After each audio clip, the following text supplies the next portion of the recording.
So táid Dónall Mac Giolla mó fécinniu mar chuid de phleá Feirste, agus táid tíreach in écricní suas le seolaí aiste Dónall Mac Giolla Chóill, Faiteach Aiteach a gcóir le Outburst. Bhí mise agus Ruth tá mar stúrthóir ar Outburst, fel Outburst, agus an smaointeoirí bhí aici na gróisií géirí coppla aiste a cheolaí, agus go mbeidh sé cinnealaí clúdú na ceathrú aeracha mBéal Feirste, agus hímuid gur smaoinigh galanta do méhain chéad aiste sin inniuigh.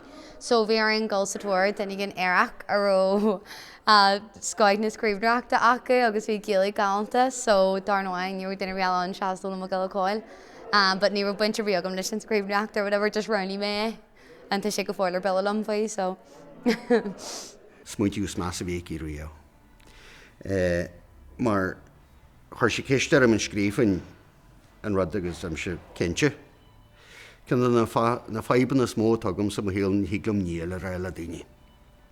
Ní hiaglam dúilta. Agus sin bíon aerachas arms agus aerachas arthú sin. Nuair tá sé de fanart arms a rud an teirta chríochna.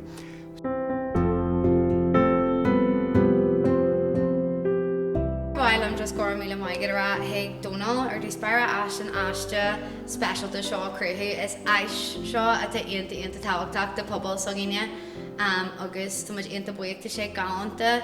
Tá sé an tríomhfáirt an headfáirt buinn se le fásaníos an sa Gaeltacht in san 8 agus na 9 éit nach raibh éon tigmheil na chuirsís ar a bheith aiteach nó éireach nó rudidir bé seachas pósta nó gan a bheith pósta.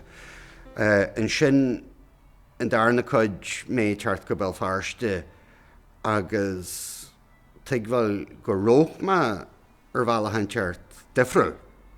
Bhí mar caint le ansin dom chuid a teart an suitheart agus ar ma cópta náiste heici léisi agus ar sin as muideart an chuige mar ateach tá tú mar graag a níon léon rud sífuil fududéid agus an teart sin chun tigmheil agam go ró defarí idir a meise agus an duine sí sa bóthir na duine sí sa tsraith na duine bunháile. An sin tan tíú chuid bainn se leis an ceangaile tá i ggéirí a haulú idir pobl na Gaeilge i bhí ar fá na blianta agus na ceanta ar an imol a gcarcha isteach ach an ise tá teart le blianta beag nuas nach rud aisteach é Gaeilge bhagad i mBéal Feirste.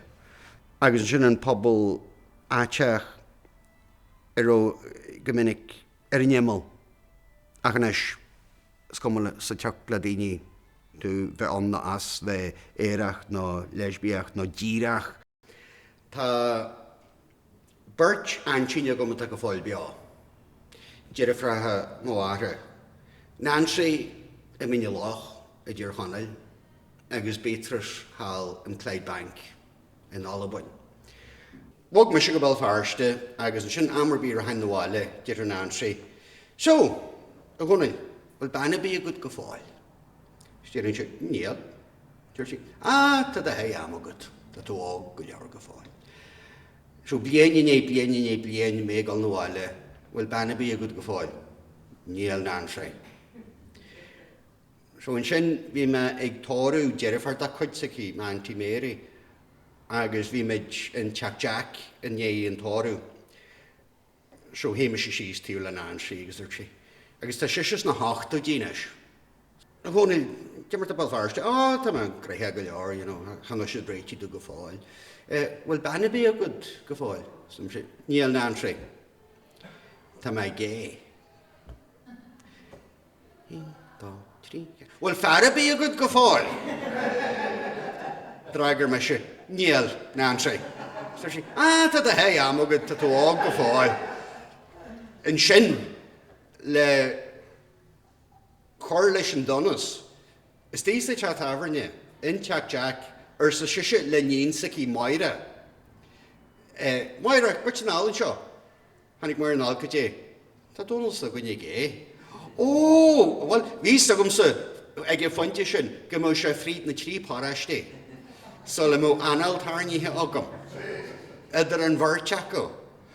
So, mas rada goró fatis bí annam a fás níos for mar réiti sin go breis gapuí gasta. Tá pobl na Gaeilge agus an pobl aiteach in bheith imimethe a bheit na mléanta fada an seo i mó Feirste agus na séconda agus fud na Craine in áide. Agus tá se fíortháhachtach go ébrion mud le chéile agus gneanaíon mud gur na daoine céanna atá ag déanana cos bollag gachtainine. Bhí an pobl aiteach beidir níos i bhálach is dótha ná pobl na Gaeilge le fada an lá ach is féidir linge mar pobl na Gaeilge taú lo a chud scéalta ála amachchan sin agus ardan a chur fáil.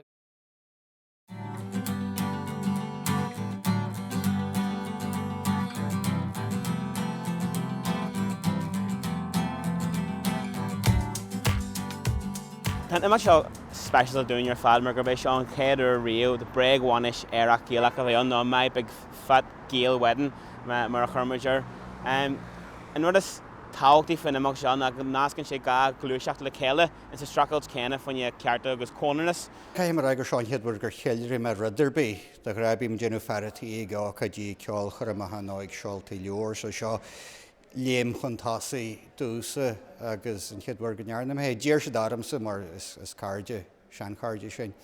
Fuair me na bonach le na rudí formalta as an leor Afrin. Tá leagan an níl leagan an darnáid fa hanne pású éireach ná pású cóchéime agus cóhainais ach le ahrúbag ar na fácle dóirse den ácaid tan an gráad agad an tail leat is tal tuirt na fáinní de chéile agus líhéid an chuideile chum a héine. Tá ceadig beirt fearr na beirt ban pású sna sé chun fiad in Albain, sa bhratain bheag, is asan, sna sé chun beg seo a gunne níl go fáil. Sílam gur cótha é sin den dón mór go dtíon fáibata an. Ach mar a dúirt meise an tuigmhil a tugamsa ar an fású ná nar a hagan beirt le chéile, a scóir an phobal agus go hoscailte agus go salanta go nearmhaoin siad go siad sásta cónaí le chéile, gráibh acu de chéile, bheith dílis de chéile, go deá, go héag, go scathaí an bás iad mar atá in smilínte.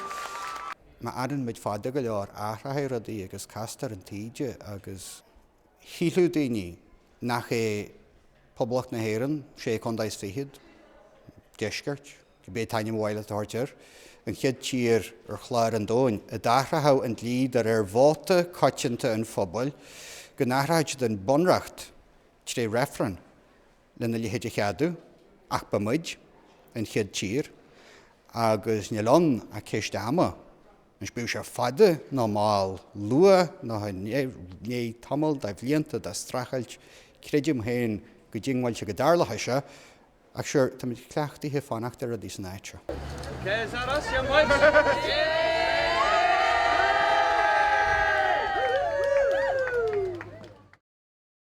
Bhí go leorlar daoine thar na mléanta tá hééis obair iontacha íonna ach go háirí óthaíomh na hálainne de atá mar chuide go phobal na Gaeilge agus an pobl aiteach agus is bralam go bhfuil muidir gleannach leis an tradition sin agus a chur béim níos muid agus a cinnú go bhfuil daoine ar an ólas go bhfuil an dáphobal an seo agus nach muid gá láta be. Bím sé hís fa láráile go minic agus darna an lá tín tú beirt leadó agus siúlsas is grim láha go hiile na beirt cailín agus scíhan háart ar hiile agus túgáil.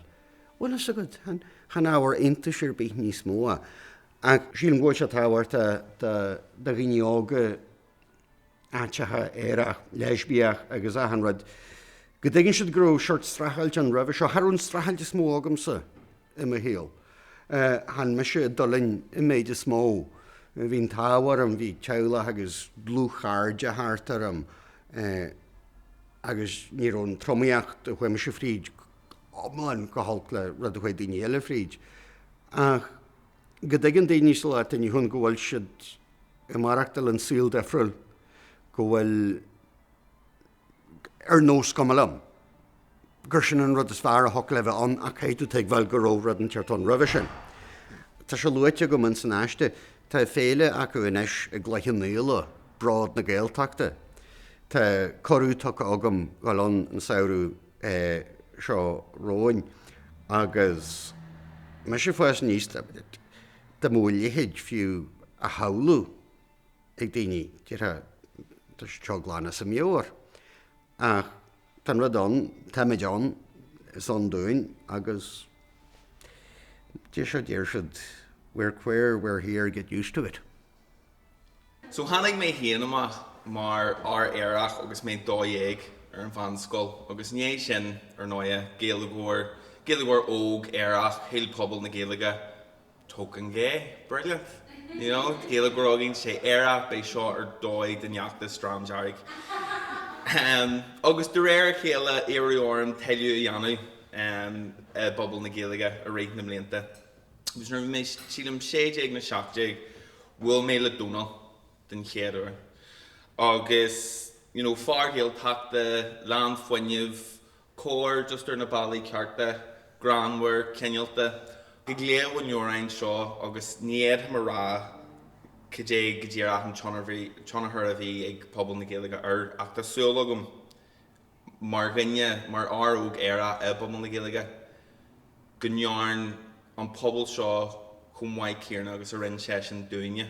Marder Conor Torbit, Neil really mór an fecalach an de daoine airna ach go hairí his pobl seo agus bhí Dónall ceann na taon daoine really ro aine agamsa a bhí compordach ag ceantin ruí seo agus just maithí mé le nach mé den mBéal níos fáir tá scéal sé go cósimú níl bhain go bhfuil sé éire agus very expressive faoi, but ag bogaún seo a réit na triploidí sé ina coní faoin tua tá scéal sé go just amnan specialta agus waithí mé go sé thbhéh táhachtach.